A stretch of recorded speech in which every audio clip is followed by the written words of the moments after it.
family This connected. is Governor Pat McCrory, so welcome Oh, him. congrats. I was on the student government. They know that. And you guys, also, I know you made a sign for Mr. Hage, whom you've met before, but the CEO of Charter Schools USA, who they do a tremendous amount of work to help us out here at the school. So I know you guys have questions. I'm gonna step aside and let you ask your questions. You're on, Governor. No, I can I'm sitting over here. defer the questions to you if I can answer them. Go ahead. Kevin, are you starting? Yes. Okay.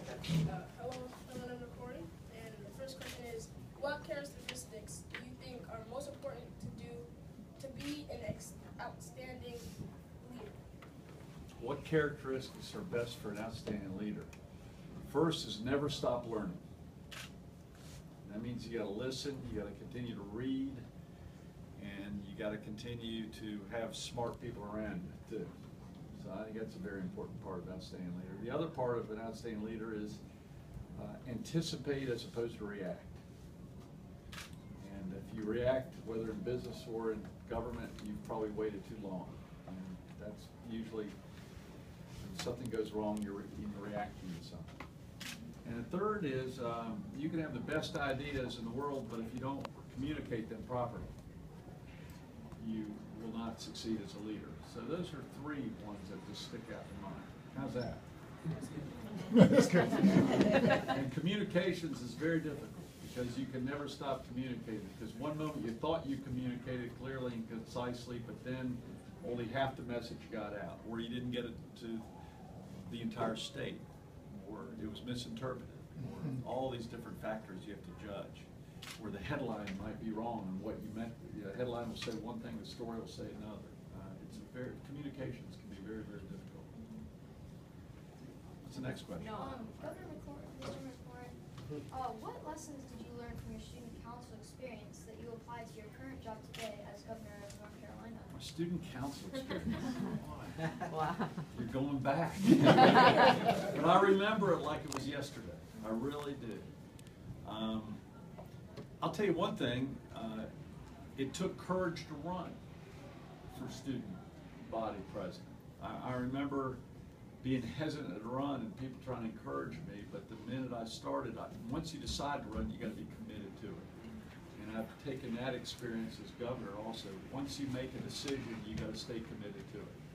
And I learned that running for student body president at Ragdale High School back in 1974.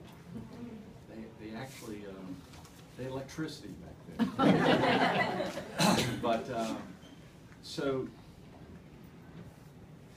making that decision to commit and participate, and I remember writing my first speech and speaking in front of the student body for the first time. I was extremely nervous, and I still get nervous before I speak in front of people, but that was a great experience for me because I showed I could do it, and therefore I've been doing it since when I became mayor and now governor.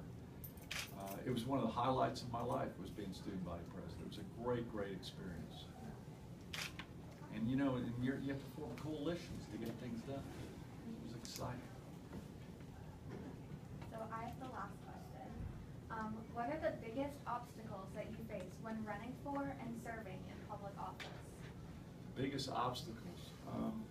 Probably very similar to you. Time management is one of the biggest challenges I have. Is making sure my time is spent on productive things, not just on activity. And you get caught in the trap of just doing things, and at the end of the day, you did a lot of things that were very wearing, but then you have to look back, did I accomplish anything? Did you move the agenda forward? And so time management is extremely important, how I spend my time and effort, and also giving yourself time in that time management to think. Because now with all the new media, this phone right here is taking away the ability to have some serenity and think and focus, because you're constantly interrupted by emails and by phones and by access to the world, which is very advantageous, but also it doesn't allow you time for serenity to think. And I think that's we're having less thinking and more immediate reacting than we have in So that's one of the great challenges. I think the other great challenge is dealing with it just like you deal in your everyday life. You deal with people's personalities, you deal with ego, you deal with turf. In business, you have that. In my business, you have that. And you got to cut through it. And that can be awful time consuming too. So I think those are some of my biggest challenges. And you know, what's interesting is I have to also be willing to allow other people to do the work. I have 8 major departments, but I really have 11 to 12 major departments. And one thing I've done is decentralize a lot of the decision making and not have it centralized within the governor's office. You see this debate within governor's offices in the White House. How much decisions are within the White House, and how many decisions do the cabinet members actually, independents do the cabinet members make? And one of the first decisions I made as governor was I'm going to have a very active and independent management team, and it won't be centralized, it will be decentralized. And one reason I did that was, first of all, to take advantage of the talent that I have in this decentralized team, but also to allow me to focus on the big picture and not be dragged down into the minutia of everyday operations. Because if you're the leader, if you get dragged down, you lose focus on the big picture. And that's very, very important. And the other, I'll mention one other thing. You have to be ready for a crisis at any time. I mean, even when I'm right here, I may be interrupted with a crisis. A couple weeks ago, we had a major train accident. Another week, we had a ferry crash or go aground. A lot of things don't get in the news, but sometimes we've had nursing homes closed in the middle of the night, all of a sudden shut down, and the people are abandoned. Sometimes we've had tragic shootings or accidents. A trooper on one of my first weeks and months in office, right before I gave the State of the State speech, I get a phone call right before I give the biggest speech of my life. They say a trooper was just shot, point blank. And so I all of a sudden have to turn my attention on that, while also needing to perform the functions of the other jobs. Is this true in your work too? Yes, sir. Very much so. Yeah. Running schools all over the country, you feel that way all the time. I talked to President Bush about this one time, is what were some of his tips in maintaining focus on the long-term items that a leader's responsible for, while also putting out the day-to-day fires. And what you have to do is make sure the day-to-day fires don't consume the long-term objectives that you're trying to make. Is that true in your life sometimes? Or at the end of the day, you didn't read the book that you were supposed to read next month because you were just active enough. Does that happen to y'all? You get caught up in the little things? Does that happen to you as a leader?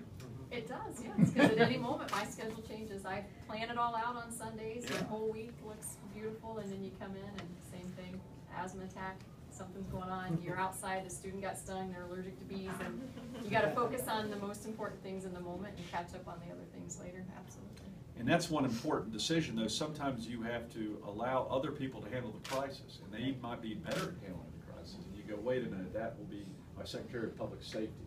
Go do it, and then come to me when you need my level at the point in time. So that's part of the time management. And sometimes you have to decentralize that management. Is that true? These kids have worked a lot on setting goals and staying focused. And you know, at the beginning of the year, when they formed their student council under Ms. Nocera's leadership, we couldn't have done it without her. So we definitely want to give her some props for Shout that. out for our teachers. That's a great question. What other question you got? I think they only had those 3, but I know Jasmine would like to share something with you. So what I was mentioning is at the beginning of the year, we told them you have to stay focused because we're a new school, a whole lot's going on. And we knew they wanted to do some philanthropy, so we told them, sit down and have a conversation. And they decided that they really have a big heart for animals, in particular for rescues and the SPCA. Now you're talking And about when they things. found out you have a rescue, you have Mo, He's half boxer and half lab. they wanted, so which one of these is for And he Mo? goes backwards. He walks backwards like a boxer.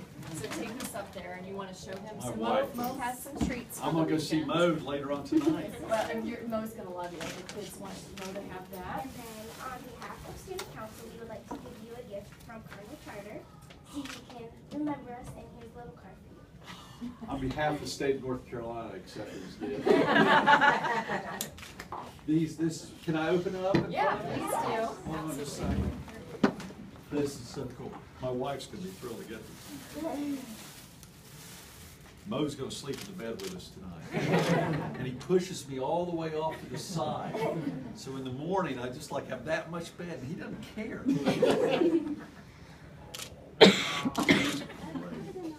got you a Cardinal for Mom. I'm gonna give this to my Cardinal wife for and say, Mom. I That's got it good. for her. That is great. Uh-oh. Grain-free biscuits. He's getting one of these tonight. Thank y'all very much. Look at this. What is this? A chewing bun? It's an helping outline. He's gonna love that. Mr. Paul and I both have rescues. It's their favorite thing to cut their teeth on. They love those. That's Yeah. great. It lasts forever. They do last quite a long time. You're gonna have to record these. You're gonna have to record these, but Mo is getting. I'm saying that for the media. And what's this now? Just some little chewies, little training treats. For Mo. There, yeah, it's all for Mo. Yeah, please do not eat those. I should have y'all tried one of these before? This is cool. All right, what's in the other? So those are for you. All right. I'm gonna wear this to the beach this weekend. Here we go. Oh, that's really nice. Thank y'all very much. Thank y'all very much. I really appreciate it. I'll wear it proudly, okay? Y'all keep doing well. Thank you for y'all escorting me today. I really appreciate it. All right. All right, y'all keep doing good now. Be good to your teachers too. Thank